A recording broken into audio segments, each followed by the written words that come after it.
This presentation of the Law of Success in 16 Lessons by Napoleon Hill is brought to you by audioenlightenment.com. Copyright 2011, all rights reserved.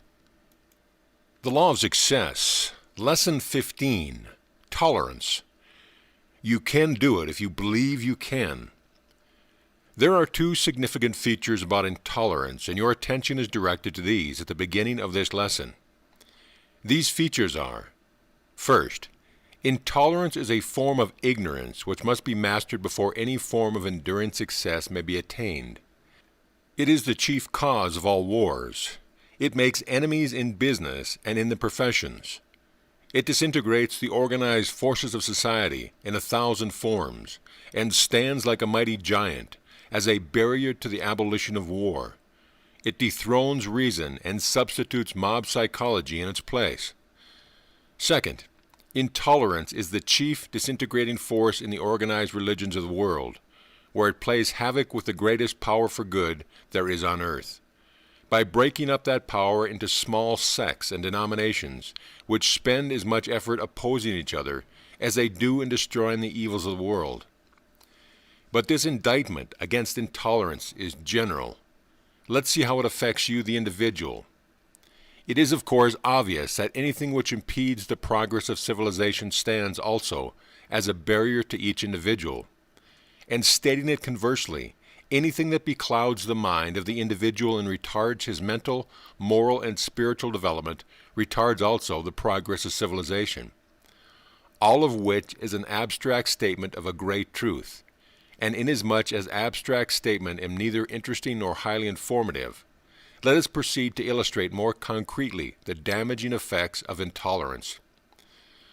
I will begin this illustration by describing an incident which I had mentioned quite freely in practically every public address that I have delivered within the past 5 years. But inasmuch as the cold printed page has a modifying effect which makes possible the misinterpretation of the incident here described, I believe it necessary to caution you not to read back of the lines a meaning which I had no intention of placing there.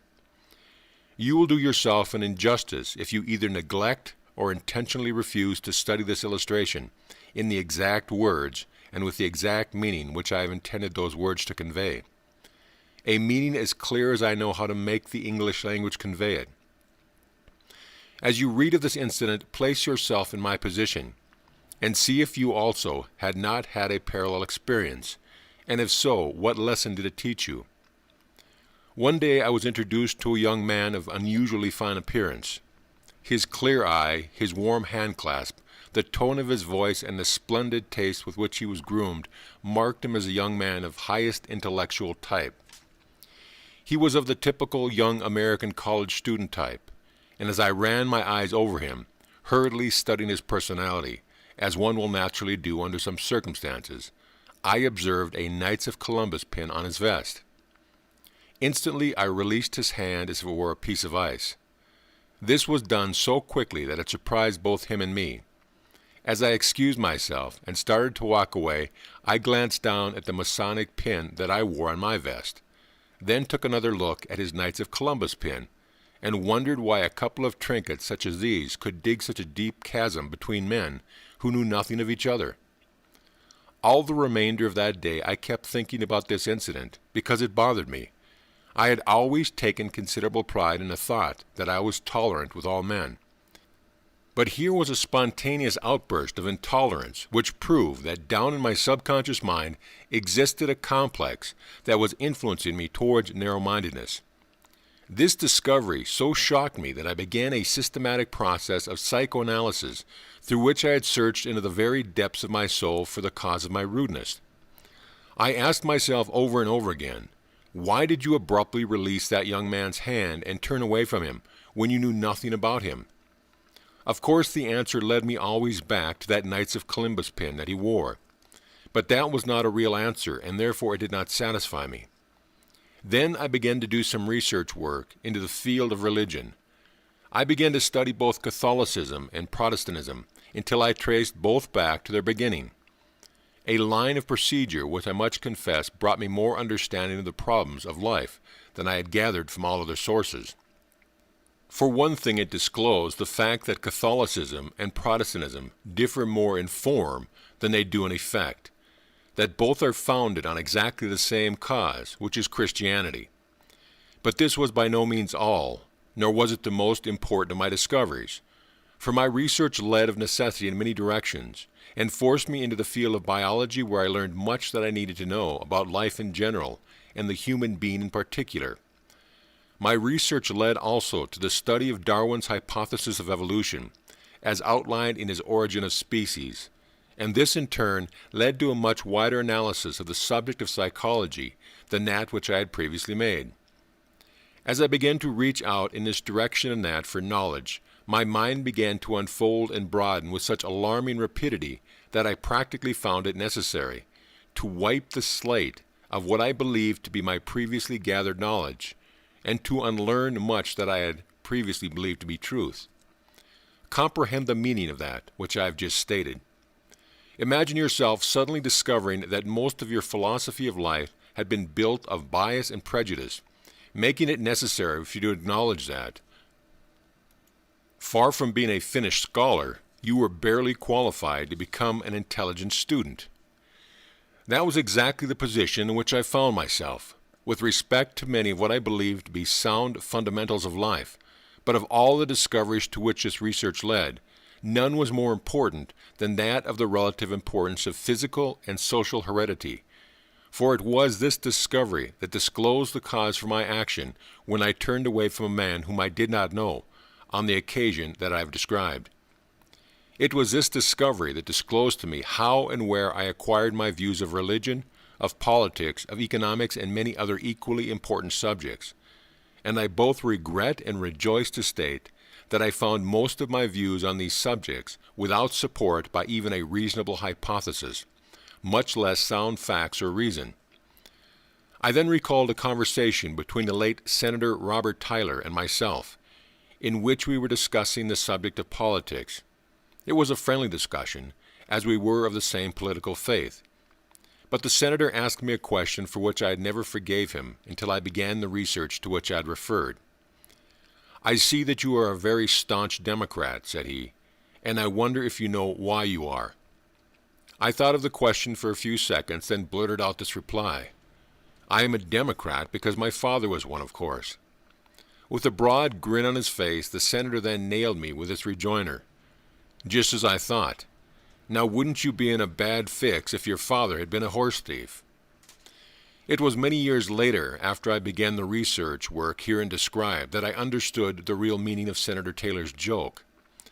Too often we hold opinions that are based upon no sounder foundation than that of what somebody else believes. That you may have a detailed illustration of the far-reaching effects of one of the more important principles uncovered by the incident to which I have referred, and that you may learn how and where you acquired your philosophy of life in general, that you may trace your prejudices and your biases to their original source, that you may discover, as I discovered, how largely you are the result of the training you received before you reached the age of 15 years. I will now quote the full text of a plan which I submitted to Mr. Edward Bach's committee, the American Peace Award for the Abolition of War. This plan covers not only the most important of the principles to which I refer, but as you will observe, it shows how the principle of organized effort, as outlined in Lesson 2 of this course, may be applied to one of the most important of the world's problems, and at the same time gives you a more comprehensive idea of how to apply this principle in the attainment of your definite chief aim. How to abolish war. The background. Before offering this plan for the prevention of war, it seems necessary to sketch briefly a background that will clearly describe the principle which constitutes the warp and the woof of the plan. The causes of war may be properly omitted for the reason that they have but little, if any, relation to the principle through which war may be prevented. The beginning of this sketch deals with two important factors which constitute the chief controlling forces of civilization. One is physical heredity, and the other is social heredity. The size and form of the body, the texture of the skin, the color of the eyes, and the functioning power of the vital organs are all the result of physical heredity. They are static and fixed and cannot be changed, for they are the result of a million years of evolution. But by far the most important part of what we are is the result of social heredity, and come to us from the effects of our environment and early training. Our conception of religion, politics, economics, philosophy, and other subjects of a similar nature, including war, is entirely the result of those dominating forces of our environment and training. The Catholic is a Catholic because of his early training, and the Protestant is a Protestant for the same reason. But this is hardly stating the truth with sufficient emphasis. For it might be properly said that the Catholic is a Catholic and the Protestant is a Protestant because he cannot help it. With but few exceptions, the religion of an adult is the result of his religious training during the years between 4 and 14, when his religion was forced upon him by his parents or those who had control of his schooling. A prominent clergyman indicated how well he understood the principle of social heredity when he said, "Give me the control of the child until it is 12 years old, and you can teach it any religion you may please after that time, for I will have planted my own religion so deeply in his mind that no power on earth could undo my work." The outstanding and most prominent of men's beliefs are those which are forced upon him, or which he absorbed of his own volition under highly emotionalized conditions, when his mind was receptive. Under such conditions, the evangelist can plant the seed of religion more deeply and permanently during an hour's revival service than he could through years of training under ordinary conditions, when the mind was not in an emotionalized state. The people of the United States have immortalized Washington and Lincoln because they were the leaders of the nation during times when the minds of people were highly emotionalized, as the result of calamities which shook the very foundation of our country and vitally affected the interests of all the people. Through the principle of social heredity operating through the schools, American history, and through other forms of impressive teaching, the immortality of Washington and Lincoln is planted in the minds of the young, and in that way kept alive. The three great organized forces through which social heredity operates are the schools, the churches, and the public press. Any ideal that has the active cooperation of these three forces may, during the brief period of one generation, be forced upon the minds of the young so effectively that they cannot resist it. In 1914, the world awoke one morning to find itself aflame with warfare on a scale previously unheard of. And the outstanding feature of importance of that worldwide calamity was the highly organized German armies. For more than 3 years, these armies gained ground so rapidly that world domination by Germany seemed certain. The German military machine operated with efficiency such as had never been before demonstrated in warfare. With Kultur as her avid ideal, modern Germany swept the opposing armies before her as though they were leaderless, despite the fact that the Allied forces outnumbered her own on every front. The capacity for sacrifice in the German soldiers in support of the idea of Kultur was the outstanding surprise of the war, and that capacity was largely the result of the work of two men. Through the German educational system, which they controlled, the psychology which carried the world into war in 1914 was created in the definite form of Kultur. These men were Adalbert Falk, Prussian Minister of Education until 1879, and the German Emperor William II.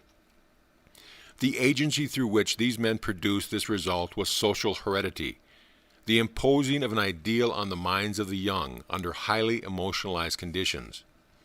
Kultur, as a national ideal, was fixed in the minds of the young of Germany, beginning first in the elementary schools and extending on up through the high schools and universities.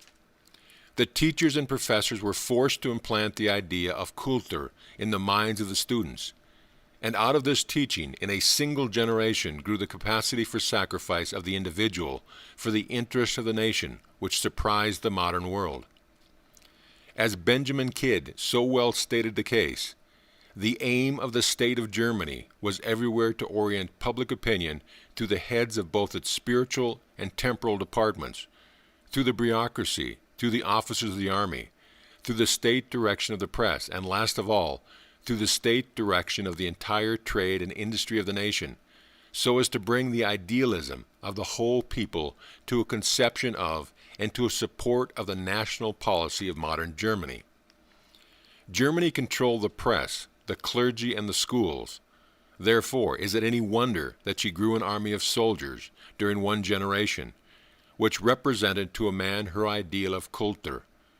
Is it any wonder that the German soldiers faced certain death with fearless impunity, when one stops to consider the fact that they had been taught from early childhood that this sacrifice was a rare privilege?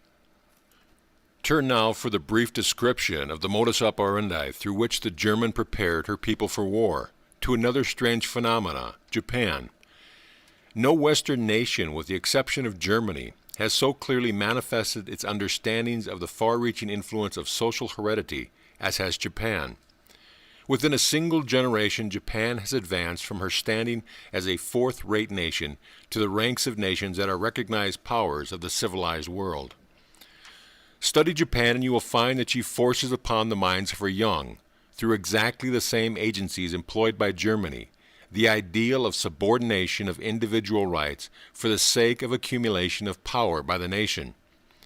In all of her controversies with China, competent observers have seen that back of the apparent causes of the controversies was Japan's stealthy attempt to control the minds of the young by controlling the schools.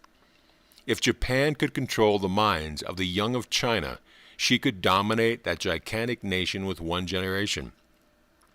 If you would study the effect of social heredity as is being used for the development of a national idea by still another nation of the West, observe what has been going on in Russia since the ascendancy to the power of the Soviet government of Russia, which is now patterning the minds of the young to conform with a national ideal, the nature of which it requires no master analyst to interpret.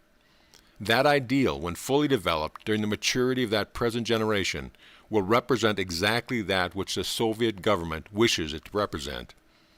Of all the flood of propaganda concerning the Soviet government of Russia that has been poured into this country through the tens of thousands of columns of newspaper space devoted to it since the close of the war, the following brief dispatch is by far the most significant. Russian Reds order books. Contracts being let in Germany for 20 million volumes. Educational propaganda is aimed chiefly at children. By George Witz. Special cable to the Chicago Daily News Foreign Service, Berlin, Germany, November 9, 1920. Contracts for printing 20 million books in the Russian language, chiefly for children, are being placed in Germany on behalf of the Soviet government by Gershenbin, a well-known Petrograd publisher and a friend of Maxim Gorky. Gershwin first went to England, but was received with indifference when he broached the subject to the British government. The Germans, however, not only welcomed him eagerly, but submitted prices so low that they could not possibly be underbidden in any other country.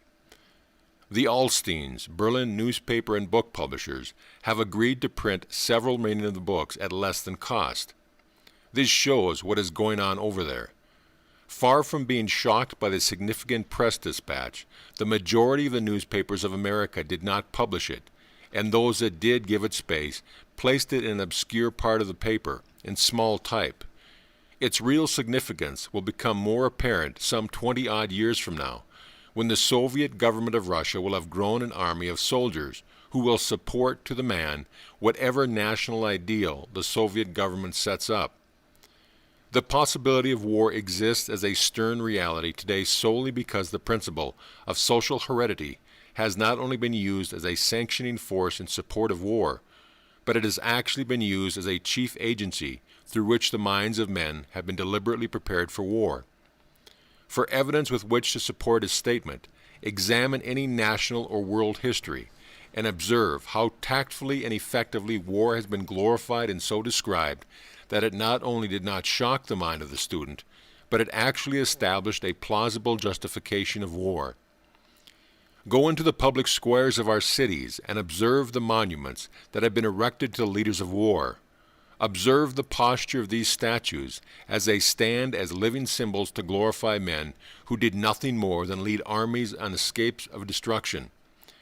Notice how well these statues of warriors, mounted on charging steeds, serve as agencies through which to stimulate the minds of the young and prepare them for the acceptance of war, not only as a pardonable act, but as a distinctly desirable source of attainment of glory, fame, and honor.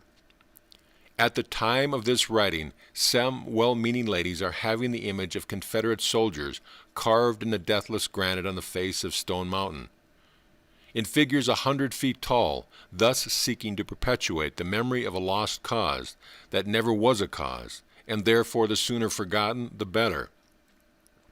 In these references to faraway Russia, Japan, and Germany seem unimpressive and abstract, then let us study the principle of social heredity as it is now functioning on a highly developed scale here in the United States.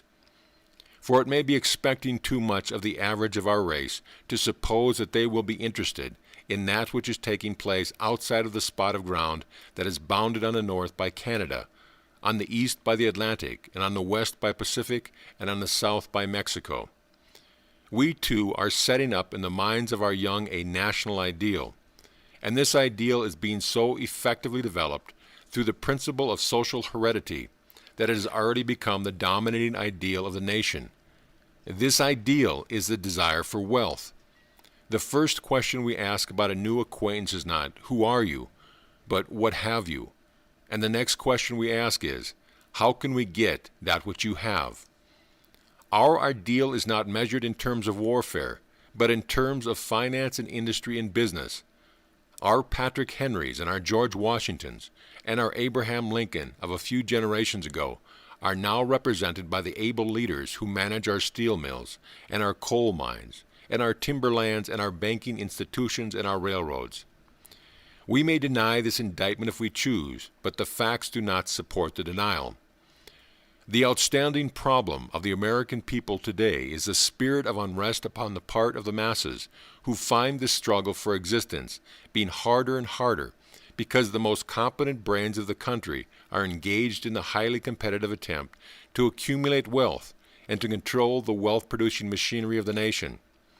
It is not necessary to dwell at length upon this description of our dominating ideal, or to offer evidence in support of its existence, for the reason that its existence is obvious and as well understood by the most ignorant as it is by those who make a pretense of thinking accurately. So deeply seated has this mad desire for money become that we are perfectly willing for the other nations of the world to cut themselves to pieces in warfare, so long as they do not interfere with our scramble for wealth. Nor is this the saddest part of the indictment, that we might render against ourselves. For we are not only willing for other nations to engage in warfare, but there is considerable reason to believe that those of us who profit by the sale of war supplies actually encourage this warfare among other nations. The plan. War grows out of the desire of the individual to gain advantage at the expense of his fellow man, and the smoldering embers of this desire are fanned into a flame through the grouping of these individuals, who place the interests of the group above those of other groups. War cannot be stopped suddenly. It can be eliminated only by education, through the aid of the principle of subordination of the individual interests to the broader interest of the human race as a whole. Man's tendencies and activities, as we have already stated, grow out of two great forces. One is physical heredity, and the other is social heredity. Through physical hereditary, man inherits these early tendencies to destroy his fellow man out of self-protection. This practice is a holdover from the age when the struggle for existence was so great that only the physically strong could survive. Gradually men began to learn that the individual could survive under more favorable circumstances by aligning himself with others, and out of that discovery grew our modern society, through which groups of people have formed states, and these groups in turn have formed nations. There is but little tendency toward warfare between the individuals of a particular group or nation, for they have learned through the principle of social heredity that they can best survive by subordinating the interest of the individual to that of the group. Now the problem is to extend this principle of grouping so that the nations of the world will subordinate their individual interest to those of the human race as a whole. This can be brought about only through the principle of social heredity, by forcing upon the minds of the young of all races the fact that war is horrible and does not serve either the interest of the individual engaging in it or the group to which the individual belongs. The question then arises, how can this be done? Before we answer this question, let us again define the term social heredity and find out what its possibilities are. Social heredity is the principle through which the young of the race absorb from their environment, and particularly from their early training by parents, teachers, and religious leaders, the beliefs and tendencies of the adults who dominate them. Any plan to abolish war, to be successful, depends upon the successful cooperation and coordination of effort between all the churches and schools of the world for the avowed purpose of so fertilizing the minds of the young with the idea of abolishing war, that the very word war will strike terror in their hearts. There is no other way of abolishing war. The next question that arises, how can the churches and schools of the world be organized with this high ideal as an objective? The answer is that not all of them can be induced to enter into such an alliance at one time, but a sufficient number of the more influential ones can be induced, and this in time will lead or force the remainder into the alliance, as rapidly as public opinion begins to demand it. Then comes the question, who has sufficient influence to call a conference of the most powerful religious and educational leaders? The answer is, the President and Congress of the United States. Such an undertaking would command the support of the press on a scale heretofore unheard of, and through this source alone the propaganda would begin to reach and fertilize the minds of the people in every civilized country in the world, in preparation for the adoption of the plan in the churches and the schools throughout the world.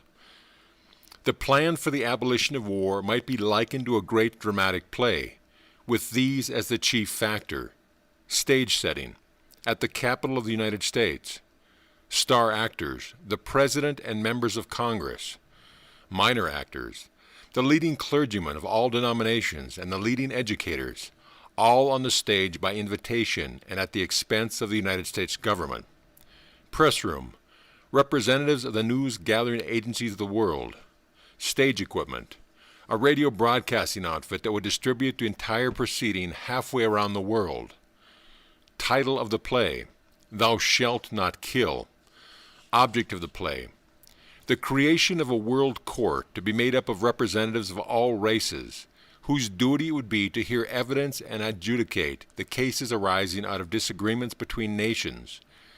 Other factors would enter into this great world drama, but they would be of minor importance. The main issues and the most essential factors are here enumerated. One other question remains. Who will start the machinery of the United States government into action to call this conference? And the answer is public opinion, through the aid of an able organizer and leader who will organize and direct the efforts of a Golden Rule Society, the object of which will be to move the President and Congress into action. No League of Nations and no mere agreement between nations can abolish war as long as there is the slightest evidence of sanctions of war in the heart of the people.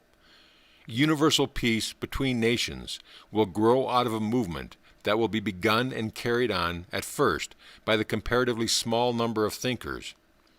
Gradually this number will grow until it will be composed of the leading educators, clergymen, and publicists of the world, and these in turn will so deeply and permanently establish peace as the world ideal that it will become an ultimate reality.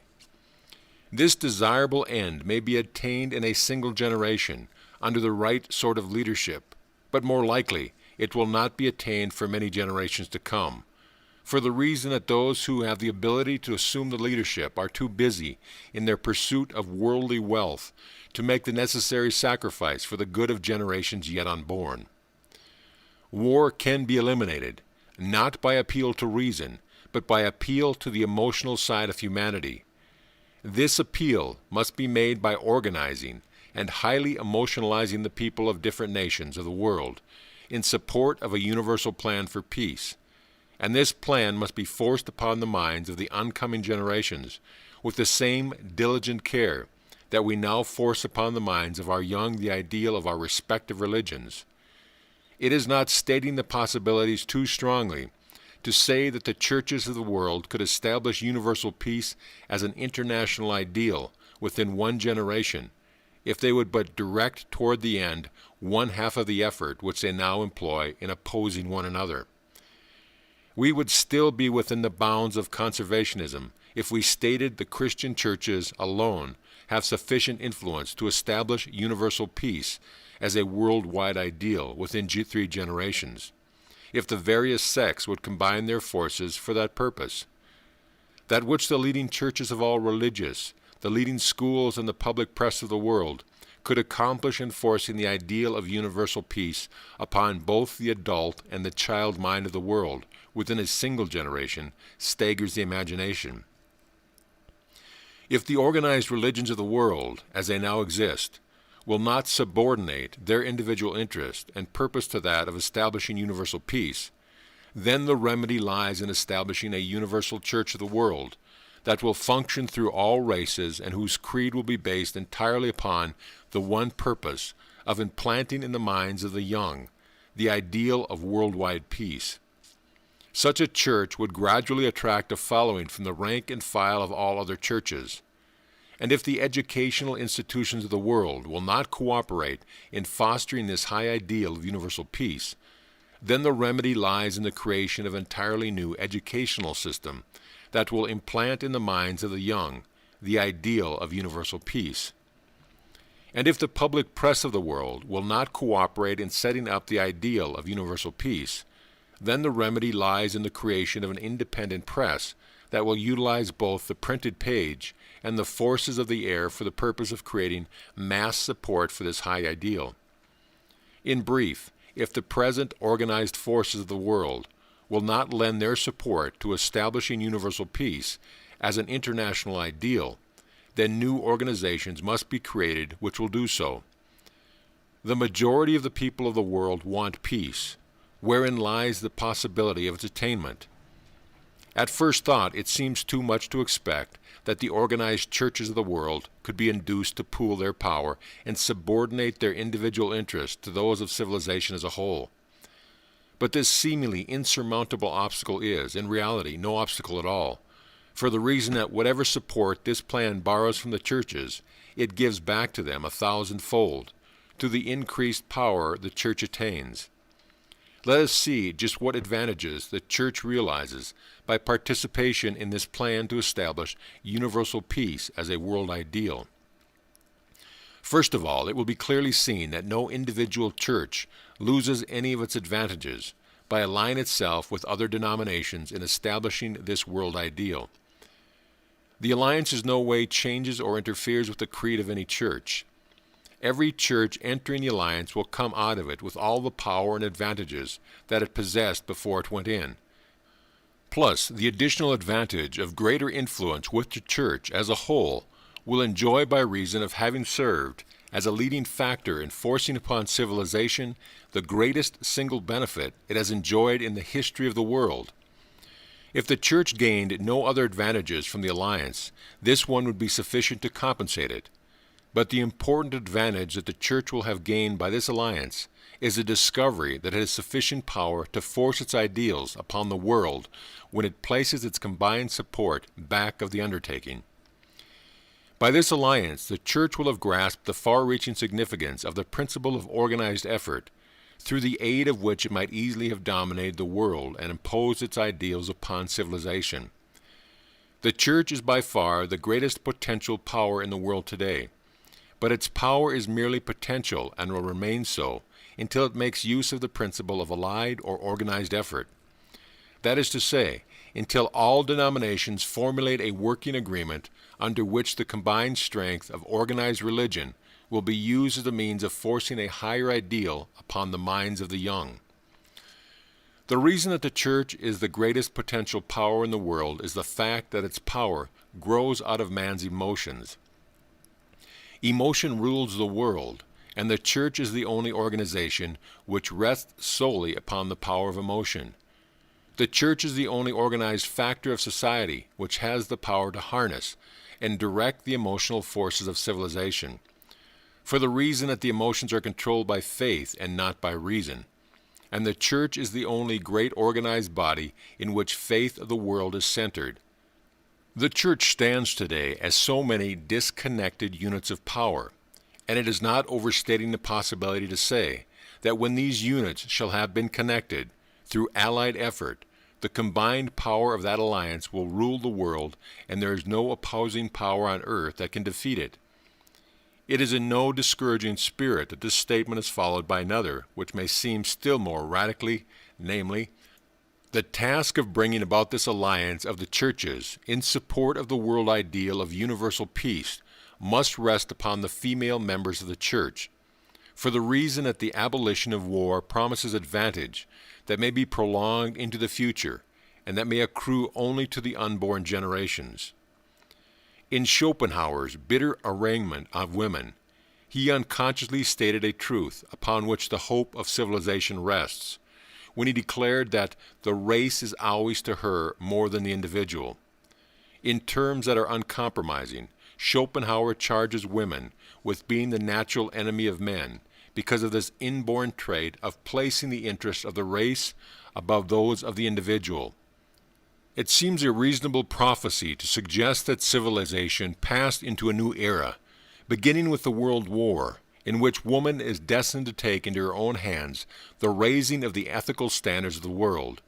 This is a hopeful sign, because it is woman's nature to subordinate the interest of the present to those of the future. It is woman's nature to implant, in the mind of the young, ideals that will accrue to the benefit of generations yet unborn, while man is motivated generally by expediency of the present. In Schopenhauer's vicious attack upon woman, he has stated a great truth concerning her nature, a truth which might well be utilized by all who engage in a worthy work of establishing universal peace as a world ideal. The women's clubs of the world are destined to play a part in the world affairs other than that of gaining suffrage for women. Let civilization remember this. Those who do not want peace are the ones who profit by war. In numbers, this class constitutes but a fragment of the power of the world, and could be swept aside as though it did not exist, if the multitude who do not want war were organized with the high ideal of universal peace as their objective. In closing, it seems appropriate to apologize for the unfinished state of this essay, but it may be pardonable to suggest that the bricks and the mortar and the foundation stones and all of the other necessary materials for the construction of the temple of universal peace have been here assembled, where they might be rearranged and transformed into this high ideal as a world reality.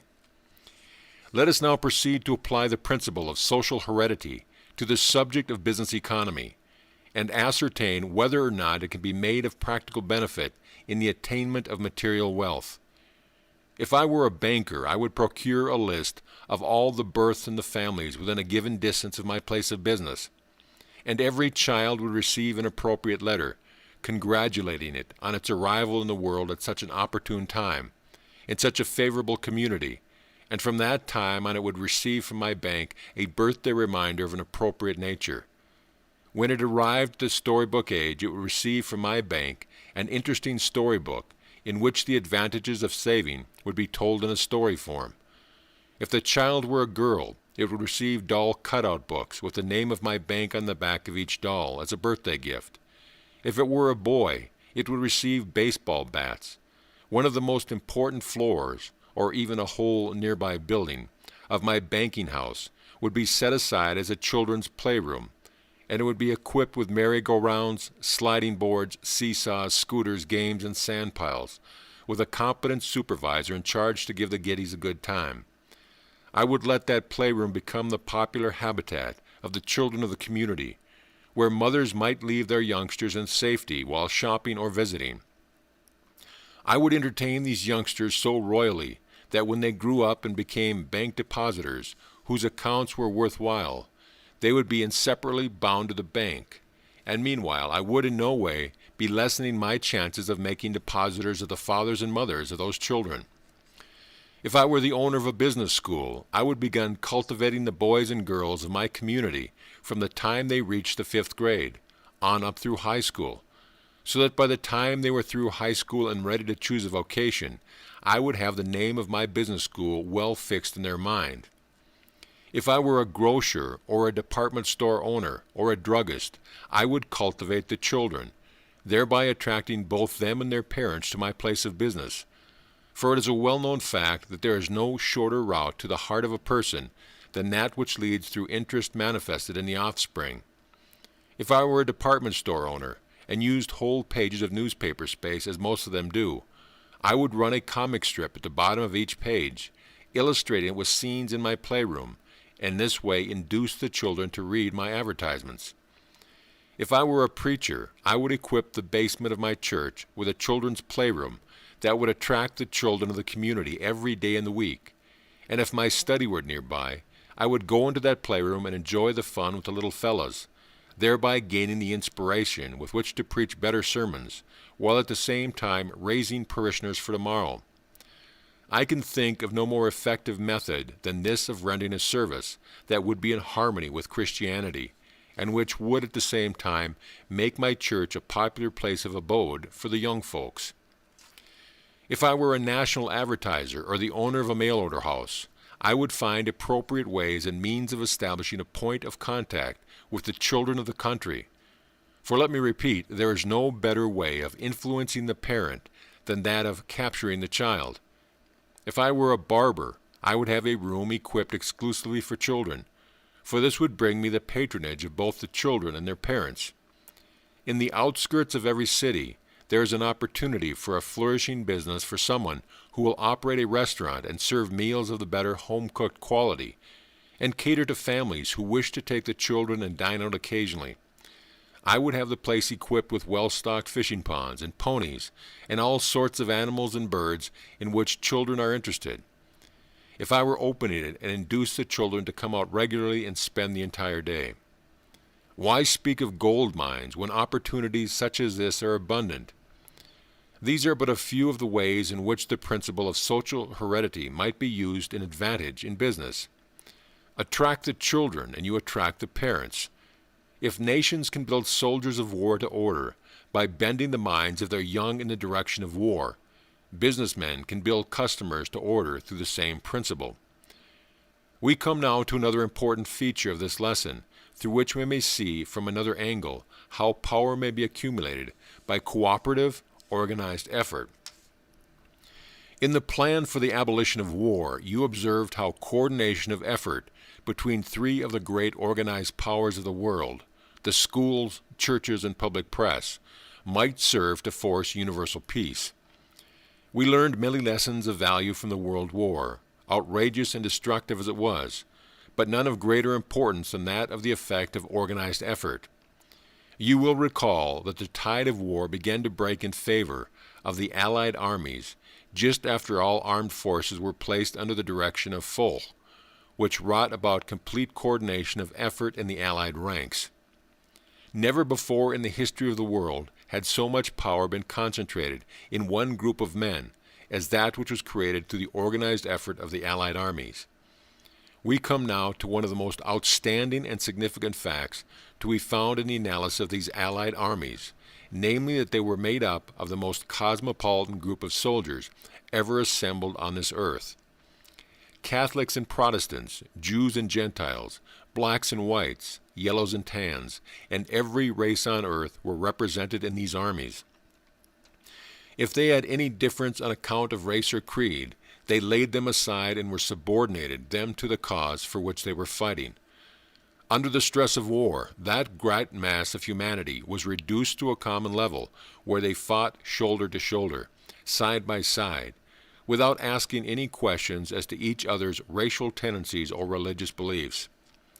If they could lay aside intolerance long enough to fight for their lives over there, why can we not do the same while we fight for a higher standard of ethics in business and finance and industry over here? Is it only when civilized people are fighting for their lives that they have the foresight to lay aside intolerance and cooperate in the furtherance of common end? If it were advantageous to the Allied armies to think and act as one thoroughly coordinated body, would it be less advantageous for the people of a city or a community or an industry to do so? If all the churches and schools and newspapers and clubs and civic organizations of your city allied themselves with the furtherance of a common cause, do you not see how such an alliance would create sufficient power to ensure the success of that cause? Bring the illustration still nearer your own individual interest by an imaginary alliance between all of the employers and all of the employees of your city for the purpose of reducing friction and misunderstanding, thereby enabling them to render better service at a lower cost to the public and greater profit to themselves. We learned from the World War that we cannot destroy a part without weakening the whole, that when one nation or group of people is reduced to poverty and want, the remainder of the world suffers also. Stated conversely, we learned from the World War that cooperation and tolerance are the very foundation of enduring success. Surely the more thoughtful and observant individuals will not fail to profit as individuals by these great lessons which we learned from the World War. I am not unmindful of the fact that you are probably studying this course for the purpose of profiting in every way possible from a purely personal viewpoint by the principles upon which it is founded. For this very reason, I have endeavored to outline the application of these principles to as wide a scope of subject as possible. In this lesson, you have had opportunity to observe the application of the principles underlying the subjects of organized effort, tolerance, and social heredity to an extent which must give you food for thought, and which must have given your imagination much room for profitable exercise. I have endeavored to show you how these principles may be employed both in the furtherance of your own individual interests, in whatever calling you may be engaged, and for the benefit of civilization as a whole. Whether your calling is that of preaching sermons, selling goods or personal services, practicing law, directing the efforts of others, or working as a day laborer, it seems not too much to hope that you will find in this lesson a stimulus to thought which may lead you to higher achievements. If perchance you are a writer of advertisements, you will surely find in this lesson sufficient food for thought to add more power to your pen. If you have personal services for sale, it is not unreasonable to expect that this lesson will suggest ways and means of marketing these services to a greater advantage. In uncovering for you the source from which intolerance is usually developed, this lesson has led you also to the study of other thought-provoking subjects which might easily mark the most profitable turning point of your life. Books and lessons in themselves are of but little value. Their real value, if any, lies not in their printed pages, but in the possible action which they may arouse in the reader. For example, when my proofreader had finished reading the manuscript of this lesson, she informed me that it had so impressed her and her husband that they intended to go into the advertising business and supply banks with an advertising service that would reach the parents through the children.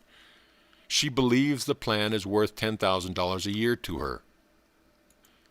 Frankly, her plan so appealed to me that I would estimate its value at a minimum of more than 3 times the amount she mentioned, and I doubt not that it would have made to yield 5 times that amount if it were properly organized and marketed by an able salesman.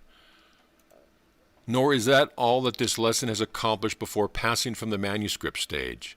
A prominent business college owner to whom I showed the manuscript has already begun to put into effect the suggestions which referred to the use of social heredity as a means of cultivating students, and he is sanguine enough to believe that a plan, similar to the one he intends using, could be sold to the majority of the 1,500 business colleges in the United States and Canada, on a basis that would yield the promoter of the plan a yearly income greater than the salary received by the President of the United States. And as this letter is being completed, I am in receipt of a letter from Dr. Charles Groch of Atlanta, Georgia, in which he informs me that a group of prominent businessmen in Atlanta have just organized the Golden Rule Club, the main object of which is to put into operation, on a nationwide scale, the plan for the abolition of war as outlined in this lesson. A copy of that portion of this lesson dealing with the subject on abolition of war was sent to Dr. Crouch several weeks before the completion of this lesson. These 3 events, happening one after the other, within a period of a few weeks, have strengthened my belief that this is the most important lesson of the entire 16. but its value to you will depend entirely upon the extent to which it stimulates you to think and to act as you would not have done without its influence. The chief object of this course, and particularly of this lesson, is to educate, more than it is to inform, meaning by the word educate to educe, to draw out, to develop from within, to cause you to use the power that lies sleeping within you, awake the wakening hand of some appropriate stimulus to arouse you to action. In conclusion, may I not leave you with my personal sentiments on tolerance in the following essay which I wrote in the hour of my most trying experience, when an enemy was trying to ruin my reputation and destroy the results of a lifetime of honest effort to do some good in this world. A handsome wall hanger of this essay on intolerance will be sent to each student of this course, along with the report on the personal analysis questionnaire. This hanger is printed in 2 colors and personally autographed by the author of the Law of Success course. Tolerance. When the dawn of intelligence shall have spread its wings over the eastern horizon of progress, and ignorance and superstition shall have left their last footprints on the sands of time, it will be recorded in the book of man's crimes and mistakes that his most grievous sin was that of intolerance. The bitterest intolerance grows out of racial and religious differences of opinion, as a result of early childhood training. How long, O Master of human destinies, until we poor mortals will understand the folly of trying to destroy one another because of dogmas and creeds and other superficial matters over which we do not agree? Our allotted time on this earth is but a fleeting moment at most. Like a candle, we are lighted, shine for a moment, and flicker out. Why can we not so live during this short earthly sojourn, that when the great caravan called death draws up and announces this visit about finished, we will be ready to fold our tents, and like the Arabs of the desert, silently follow the caravan out into the darkness of unknown without fear and trembling?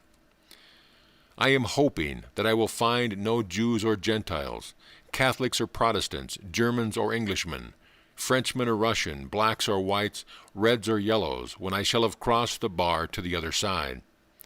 I am hoping I will find there only human souls, brothers and sisters all, unmarked by race, creed, or color. For I shall want to be done with intolerance, so I may lay down and rest an eon or 2, undisturbed by the strife, ignorance, superstition, and petty misunderstandings, which mark with chaos and grief this earthly existence. End of lesson.